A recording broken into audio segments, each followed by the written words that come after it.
Sumainyo ang Panginoon. At sumaiyo rin. Ang mabuting balita ng Panginoon ayon kay San Marcos. Papuri sa iyo, Panginoon. Noong panahong iyong umakyat si Jesus sa isang mataas na bundok, wala siyang isinama kundi sina Pedro, Santiago at Juan. Samantalang sila'y naroon, nakita nila nagbagong anyo si Jesus. Nagningning ang kanyang kasuotan na naging puting-puti, anupat walang sino mang makapagpaputi ng gayon. At nakita ng tatlong alagad sila Moises at Elias na nakikipag-usap kay Jesus. Sinabi ni Pedro kay Jesus, "Guro, mabuti pa'y dumito na tayo. Gagawa po kami ng 3 kubol, isa sa inyo, isa kay Moises at isa kay Elias." Hindi nalalaman ni Pedro ang kanyang sinasabi, sapagkat masyado ang takot niya at ng kanyang mga kasama. At nililiman sila ng isang alapaap, at mula rito'y may tinig na nagsabi, "Ito ang minamahal kong anak, pakinggan ninyo siya." Pagdakay tumingin ang mga alagad sa paligid nila at nakitang wala na silang kasama roon kundi si Jesus. Habang bumababa sila sa bundok ay mahigpit na itinagubiling sa kanila ni Jesus, "Huwag ninyong sabihin kanino man ang inyong nakita hanggat hindi muling nabubuhay ang anak ng tao." Sinunod nila ang tagubiling ito, ngunit sila ay nagtatanungan kung anong kahulugan ng sinabi muling pagkabuhay. Ang mabuting balita ng Panginoon. Pinupuri ka namin, Panginoong Heso Kristo. Muli magandang umaga po sa inyong lahat. Pakibati ho yung katabi ng good morning. Good morning everyone. Good morning po. Good morning po. Nagbagong anyo si Jesus sa gitna ng mahirap na panahon. Ebanghelyo ni Marcos, ang pagbabagong anyo ni Jesus ay bandang gitna kung saan pataas ng pataas ang pressure. Dumadami ang mga nag-uusig. At si Jesus ay mukhang nakita niya, nagets niya sa puntong ito ng kanyang buhay na hindi siya mabubuhay ng matagal. Alam na niya na talagang magiging mauwi sa kamatayan. Alam na niya na, kaya yung damdamin niya ay mabigat sa puntong ito. Yung damdamin niya ay madilim sa puntong ito. So binigyan ng Ama nitong pagbabagong anyo. Parang pinatikim kay Jesus ang tagumpay. Pinaramdam kay Jesus na, oo, dadaan ka sa hirap at hindi matatapos sa hirap. Oo, magiging madilim yung mga susunod na araw. Pero parang ulap lang yan, mawawala din yan. Mag-uunos ka pero hindi matatapos sa kamatayan mo, magwawagi ka. Kaya very important sa buhay ni Jesus itong pagbabagong anyo. Ito po yung pre-screening, ito po yung advanced screening ng tagumpay. Kaya tayo din minsan ay sa ganyang sitwasyon. Tayo din minsan ay sa gitna ng sitwasyon na talagang mabigat, madilim, under pressure, under pain, at hindi mo alam hanggang kailan. Paano magbagong anyo tayo tulad po ng nangyari kay Jesus? May 3 bagay kasi na ginawa kay Jesus na pwede din gawin natin para tayo din ay magbagong anyo. Number 1, sabi ng Ebanghelyo, umakyat si Jesus sa bundok kasama sila Pedro, Santiago at Juan. Kung familiar po kayo sa scripture, every time na may importanteng gagawin si Jesus, ang sinama ay itong 3. Pedro, Santiago at Juan ay matagpuan natin sa halamanan on Good Friday. Pedro, Santiago at Juan ay kasama ni Jesus nung binuhay niya muli yung dalagita na namatay. Pedro, Santiago at Juan ay sa Transfiguration. Pedro, Santiago at Juan ay barkadang-barkada ni Jesus. Kaibigan na kaibigan ni Jesus. Kaya ang unang punto ko is, kung gusto mo magbagong anyo ang iyong buhay, Kailangan mayroon kang mga kaibigan na talagang close sa iyo at mayroon kang time para sa kanila. Kahit anong busy mo, may times sa kanila. Mayroon ka bang kaibigan?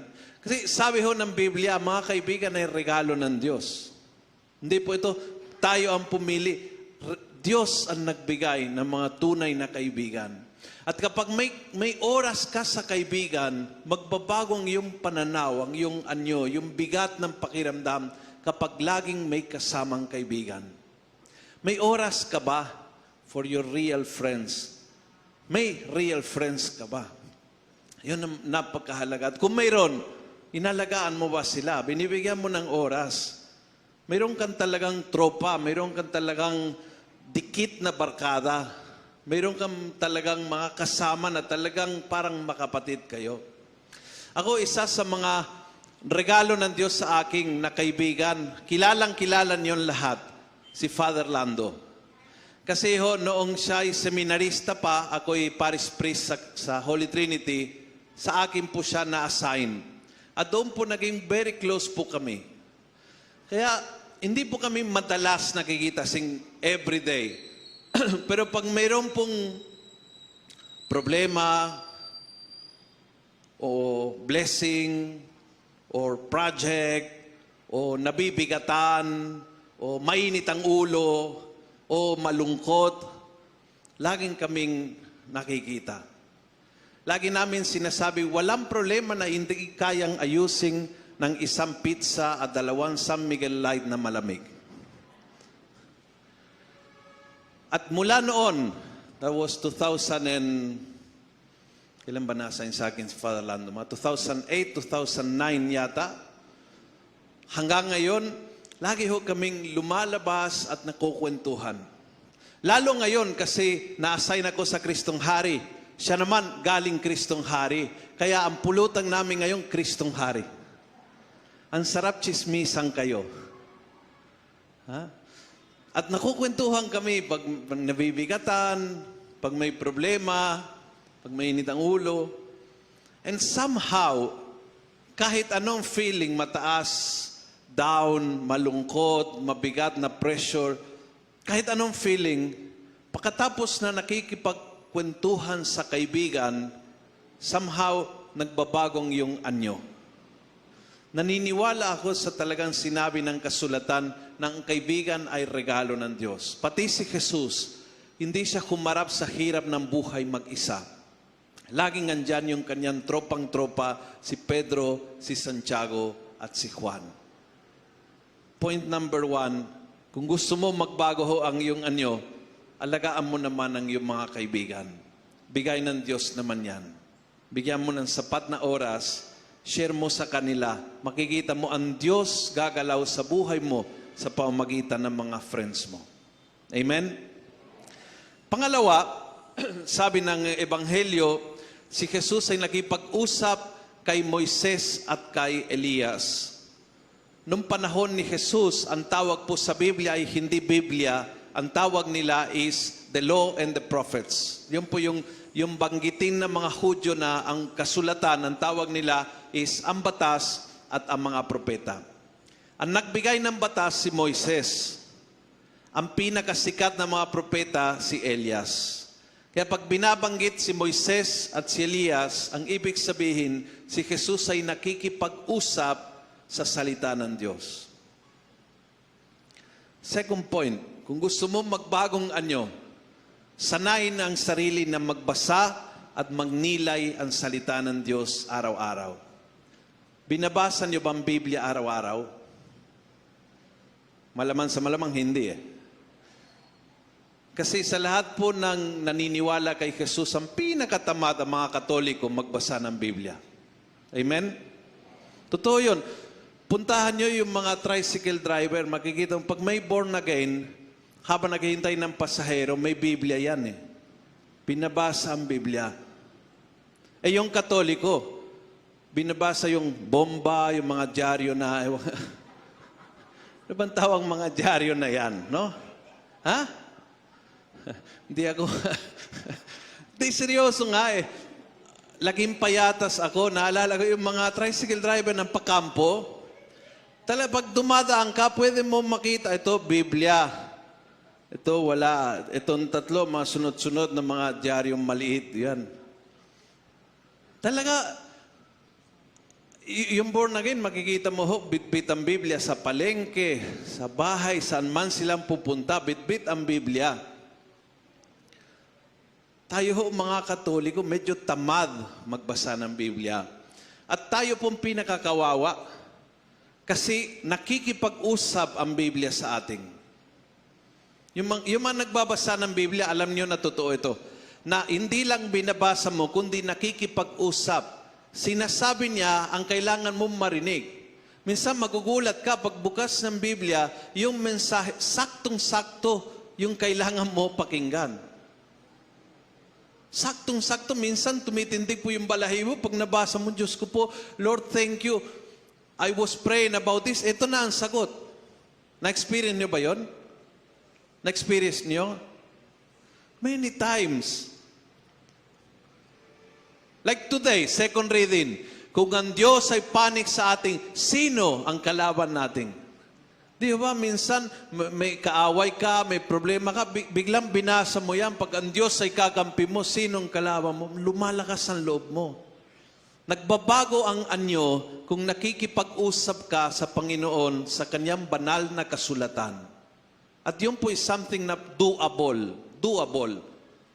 May Biblia ka sa bahay, put 10 minutes, buksan, basahin, and you will see kung gaanong ka-powerful ang salita ng Diyos.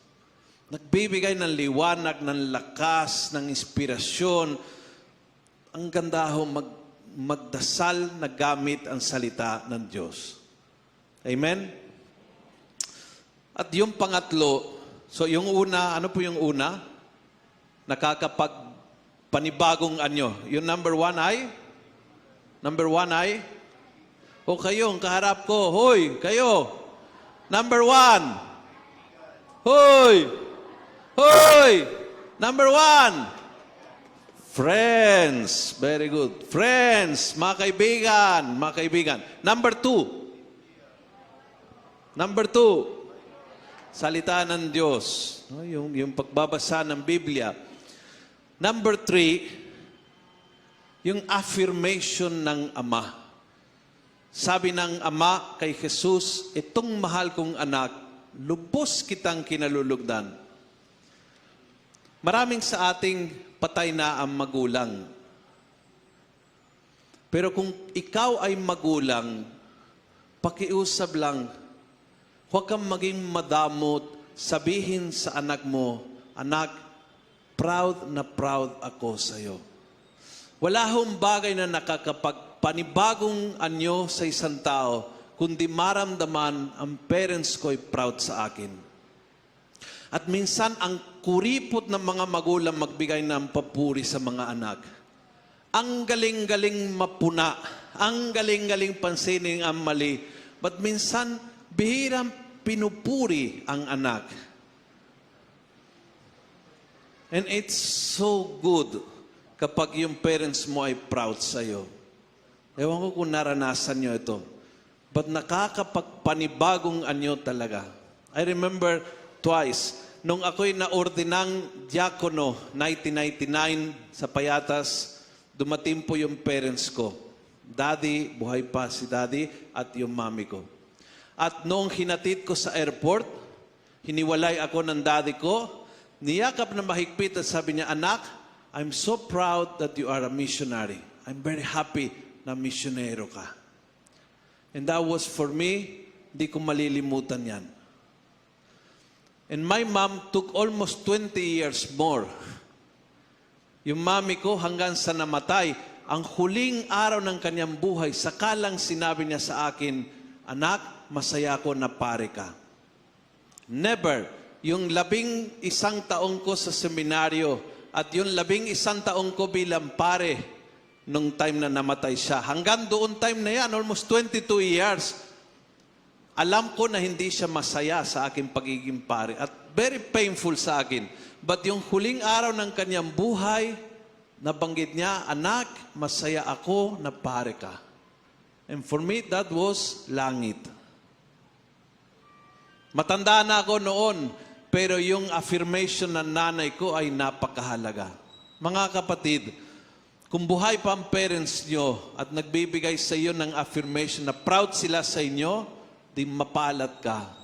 Pero kung sila ay patay na, tulad ng parents ko, trabaho nating mag-affirm sa iba.